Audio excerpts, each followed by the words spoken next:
Hey, what's going on, guys? It's your boy, the G-Flash, and welcome back for some more fake content, and I'm with one guest, and that is Tatiana Master One. Hey guys, how's it going? Okay, so I'm here to review the Datamine that we got yesterday. I couldn't review yesterday because I had a exam to take, and I stayed at school all day, so I got home like 10:30 at nighttime, so I was already too exhausted to do anything. So I'm here now, and I got some of the important stuff pulled up today, so let's go over them. And let's start off with Rep and Refines, as always. And of course, shout out to Phoenix Master 1. So we got 5 of them this time around, so let's start with everyone's favorite merch project, Aversa. So Aversa is always known for her high HP and her debuffing. So she's got plus 3 res at start of turn if any foe's HP is less than unit's HP minus 3 and that foe is adjacent to another foe, inflicts all stats minus 4 on the foe, and bonuses become penalties. And then at start of turn, if unit's HP is healthy, she inflicts attack speed res minus 4 on foe during combat. And then if foe's HP is greater than 75% or if a penalty is active on the foe, inflicts a penalty on foe's attack speed res during combat equal 4 plus any other penalty. Example, foe had minus 7 and then inflicts minus 11 and then a net penalty of minus 18. Okay, so basically just upgraded her base visible debuffing from minus 3 to minus 4, and then has a rain effect, a triple rain effect. Then she gets the Pledgian effect, because of course Aversa is a Pledgian, so of course she will get a Pledgian refine though. That's right. So, I will say Aversa is becoming a lot stronger at debuffing and does her job a lot better now. Even though I've seen people just lose their minds about this, saying that it's underwhelming, even though I have no idea what they're talking about. And those people are on Reddit that's complaining about it though. So that doesn't surprise me at all. So yeah, this is a good refine, and it doubles down on Aversa's playstyle. And there's plenty of ways to increase her HP. You know, blessings, merges, dragon flowers, you name it. So with max investment, then Aversa should have no problem reaching like 60 plus HP. So she's definitely gonna be activating all of this, like no problem.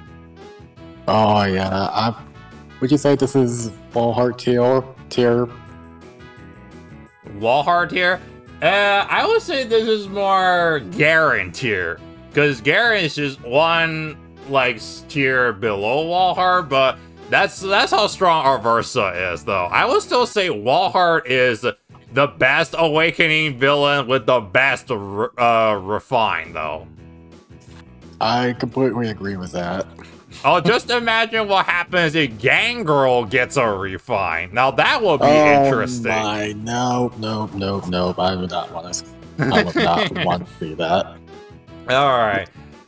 Yeah. Okay. So that's Aversa. Good refine for her, definitely. Now let's move on to, I guess, everyone's favorite beast guy, Tebarn, the Hawk King. So this guy, originally his weapon had a very strict condition for the foe to be at full HP, but now it's completely turned around. So now is, if he's transformed or a foe's healthy above 75% at start of combat, grants attack defense plus 5 to unit during combat, and unit makes a guaranteed follow-up. At start turn, if he's adjacent to beast or dragon, or not adjacent, transform, and then transform, move 1 extra space, and then transform, grant attack plus 2. Then at start of combat, if HP is greater than 25%, grants another attack and defense plus 5, and special cooldown chart plus 1 per attack. Okay. So now Tebarn's follow-up is a lot more flexible, so now his follow-ups isn't just player phase only, it's now both phases now. So basically, as long as Tabarin's transformed, or if the foe's healthy, he can get the follow-ups, which is good. And then he gets attack and defense plus 10. And then he gets special cooldown ramping whenever he hits. So that's actually good. Now he no longer needs to run Heavy Blade anymore. So you can run like some other seal slot, like attack defense solo. So that's at least good, freeing up his seal slot. And another good thing is that you can run other B-slot skills, like you can run Dive Bomb, you can run a Trace skill. So Tabar has a lot more options now. And I see a lot of people trashing him as well on Reddit and on YouTube a little bit. They're saying that Tabar didn't get anything insane like Nyla. But the difference between Nyla and Tabarn is that Nyla was really underpowered compared to Tabarn. Like, she really needs a lot of help because she didn't hit very hard like Tabarn, though. So that's why Nyla got a whole upgrade, a whole kit upgrade that made her better. Tabar, on the other hand, already came out really strong at the time, and it's not like he fell off like 20 tiers after so many other beast units or other units got released. He still held his ground. Of course, his pirate version kind of overshadowed him a little bit, but it's not like he wasn't usable. So it makes sense why they just give him a little bit of an upgrade, but not make him too insane. Just makes his drop a lot easier and better. So, yeah, I guess people were kind of expecting like a Nyla version for Tabarn, but I'm pretty satisfied with this, though. It's still good. Don't get me wrong. Yeah. So, yeah, Tabarn got something better to do, and his flexibility's better, so that's good for him. Alright, now let's move on to Fluffy Girl, Selkie here. Now, she definitely needs a lot of help because, I don't see many people around her, so let's see what she's got now. So now her Fox Kifang is plus 3 res at start of combat. If her res is greater than foe's res, grants all stats plus 4, and also grants bonus to all stats to unit equal 80% of damage difference between stats at start of combat, maximum 8. So then at start of turn, if unit is, the standard beast thing. And then if unit initiates combat, inflicts attack defense -4, and foe can make a follow-up. Then if unit initiates combat or is willing to space it, grants another attack and another all stats +4. And the following effects will occur based on the value of her res minus the foe's res. So if greater than 1, inflict guard per attack. And if greater than 5, half no follow-up. Oh! Okay, wow. So Selkie gets +8 to all stats and bonus damage, maximum of another 8 if, everything's triggered. And then she gets additional +2 attack, and then gets additional +4 to all stats because of the debuff. Then, if her res is higher than the foe, if she's, met all the res check condition, she can get guard and half no follow-up. Okay, so that's a lot of effects, I will say. That is one way to help. Yeah, so this definitely helps Selkie a lot, though. Because, Selkie desperately kind of needed, like, a bunch of effects, because Selkie doesn't have the highest attack, though. And she has a super Bane in it. So, this definitely helps her hit a lot harder now. So, that's at least pretty good. Yeah, that's great. Yeah, and also, she's probably one of the best units to run that, distant ward skill. That distant counter, but only works on, like, mages and staff units. She's one of the better units to run that because her res is gonna be super sky high that she can tank anything, pretty much. Pretty much. Yeah. And also, Selkie is not too bad on the physical side. It might look like she's got, like, paper-thin defense, but keep in mind she's getting all those buffs in combat, so yeah, she can be pretty bulky now. I guess the only downside of her is that she doesn't have the highest HP. She's only have 35, but I mean, if you max invested her, then she's over 40 HP, so it's still pretty good, though. So yeah, there you go. Selkie got a nice little upgrade. A nice big upgrade, I would say. Okay, next up we've got Yulger, which was one of the most overshadowed dagger units for a long time. I mean, this unit was so trash back in the day that everyone just threw her in the dumpster. Now let's see if Yulger has got a redemption or not. So her weapon name is called Silger or S-Yulger, I don't know. Okay. Now it's +3 speed at start of combat. If she's faster than the foe, or if the foe's HP is 75%, grants attack speed +5 to unit, and deals true damage based on 15% of her speed. Okay, now we're talking. Okay. And then inflicts all stats minus X on foes within 3 spaces of unit. X equals the greater of unit's current bonus or foe's current penalty on each stat. Calculate each stat penalty independently, and then at start of combat, if her HP is greater than 25%, grants attack speed +4. Okay, so Yulger basically gets +9 attack to speed during combat and 50% true damage based on her speed, and then a kind of rain effect based on how much buff she has or how much debuff that the foe has. Okay. So that is a pretty good change for Yulger, because now at least she gets to be a lot more offensive now and do a lot of do quite the in combat debuffs. Yeah, this is definitely good. Definitely a very worthy upgrade for Yulger.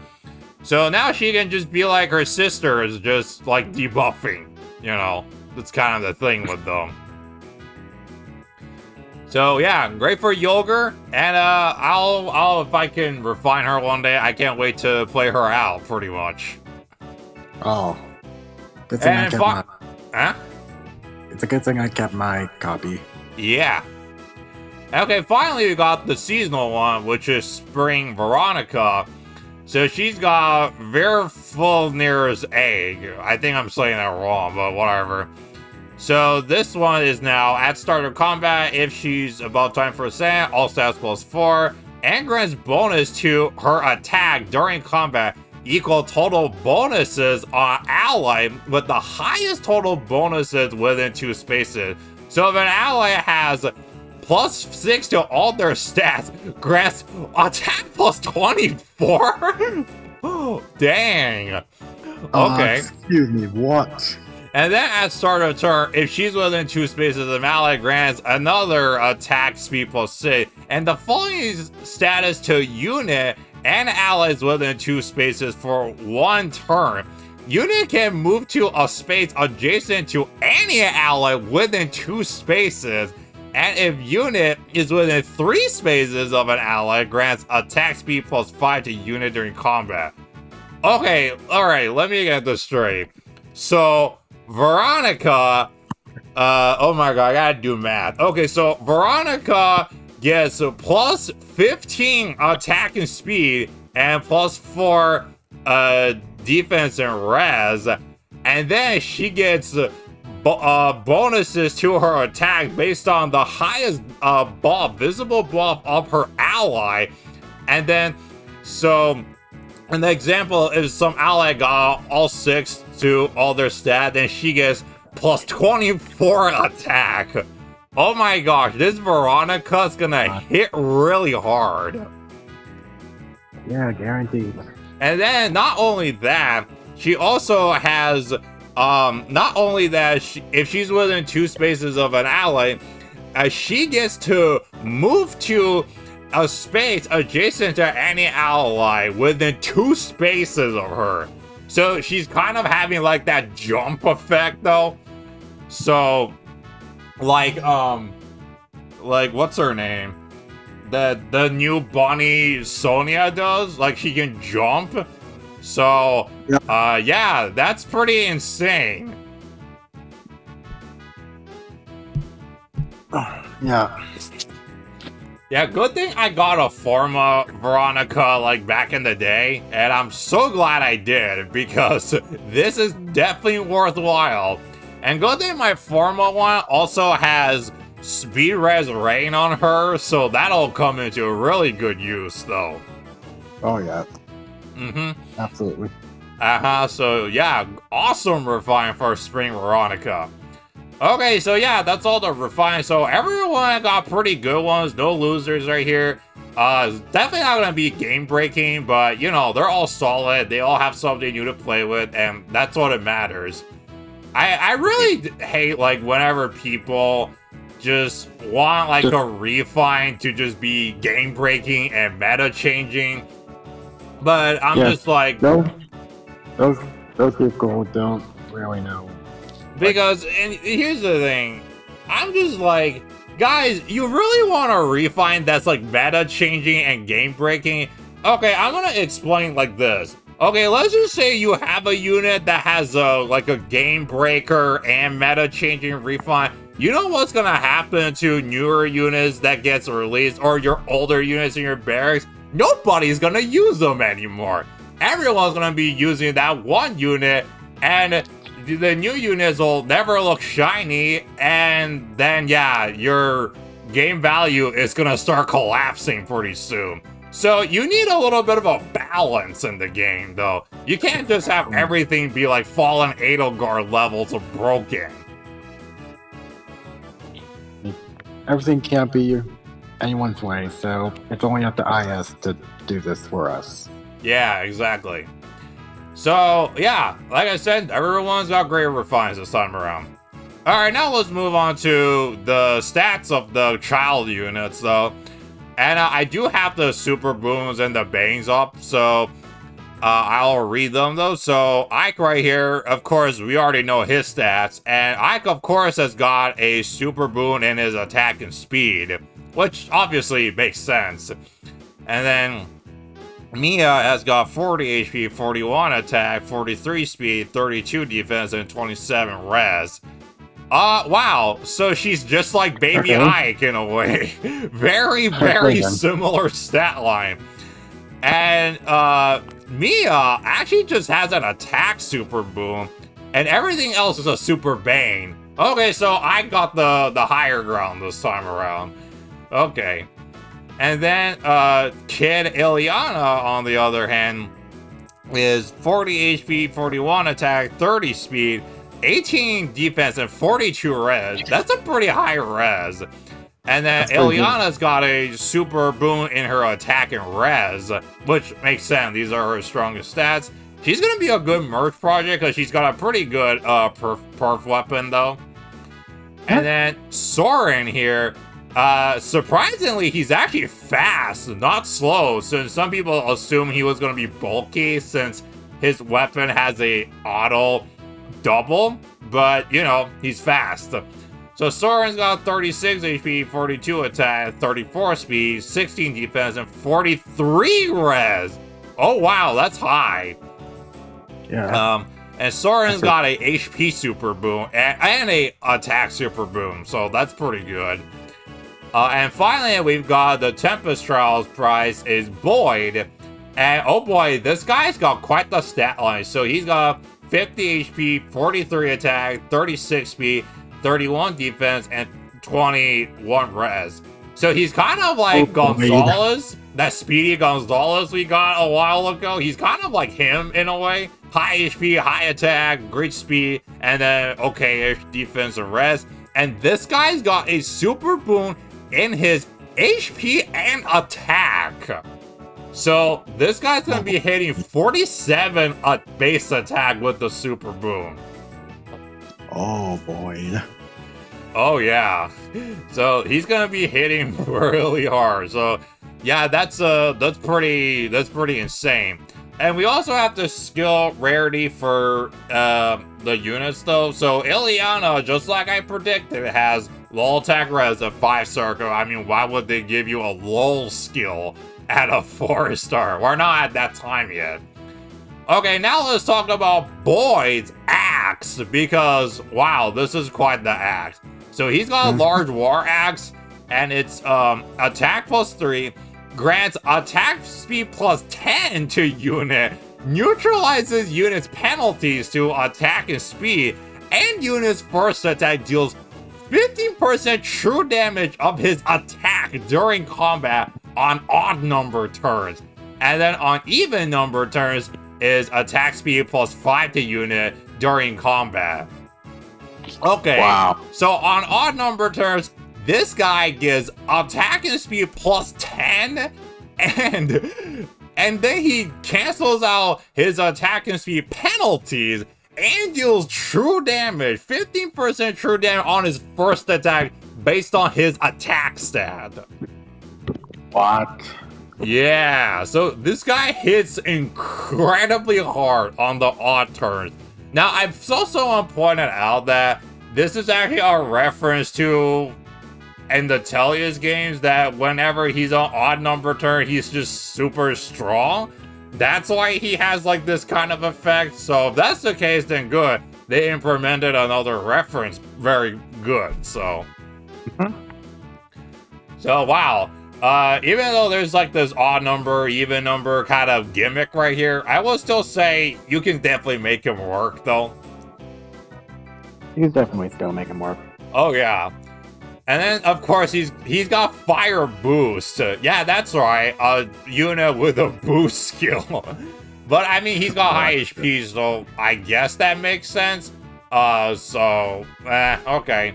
And then he actually has infantry pulse, which is good because the only other easily accessible unit with infantry pulse is Marissa, and she got a pretty insane refine. So nobody wants to fodder her anymore, so there's your new fodder for infantry pulse. Yep. Oh, and also we do know that Kid Mia's tempo skill that has that creator sword effect while inflicting the speed and defense -3 is locked to infantry units. But here's the catch though. Infantry units of any type, that's alright, even healers can't inherit this. Infantry healers. Oh boy. So yeah, you're definitely gonna see a lot of like range bow dagger units. Infantry version, mind you, have used this tempo skill. Yeah.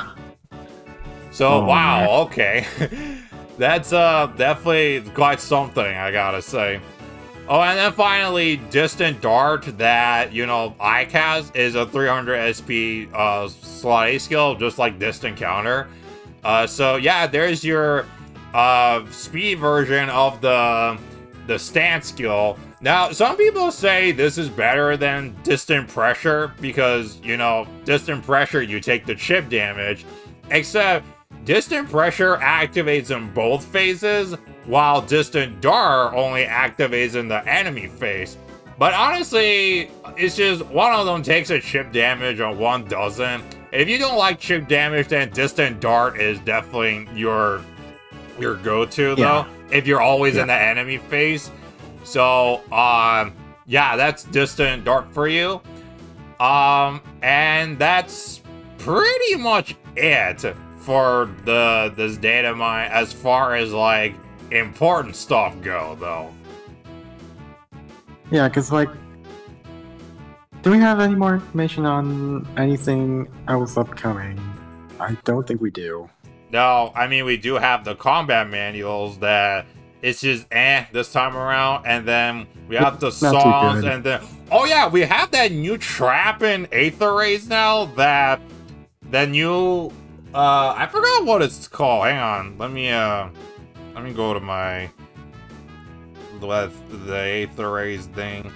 I forgot what that trap is called. Oh, the Hex Trap. Yeah, we have the Hex Trap now. that cancels out your assist skill or something like that. So we do have this. So I'm gonna see like how many people make use of that and how to work around with that. And yeah, I mean, like, it does sound pretty good. Yeah, this is something that just have to try out though. Oh yeah, and let's not forget that Arena Assault is about to get that tactical retreat 2 times in the next one. It's not gonna. I don't know if it's happening on this one already, or I don't know, but we do have the tactical retreat option now, so that is at least good. Oh yeah, and let's not forget they're gonna also start adding dragon flowers to Arena Assault rewards now, because like the dragon flowers are pretty scarce right now, so having more access to that, it's, you know, because the only way you can actually get them is from AR and ordeals. That's the only way you can kind of get them. Yeah, exactly. So more access to those is never a bad thing. Yeah, absolutely. Or like sometimes some of like the anniversary quests. Yeah. So I'm glad they're doing this out. Okay. And yeah, that's all the information we got. So hope you enjoyed it, and let us know down in the comments what you thought of the data mine. Are you ready to pull for the kit units or whatever? And are you ready to refine any of the new refines? So, and if you like what I do, please like, share, subscribe if you want to see me do more summons and banner impressions. And with that being said, I will see you all in my next video. So thank you so much for watching, and this is your boy, the G Flash, signing out. Take care.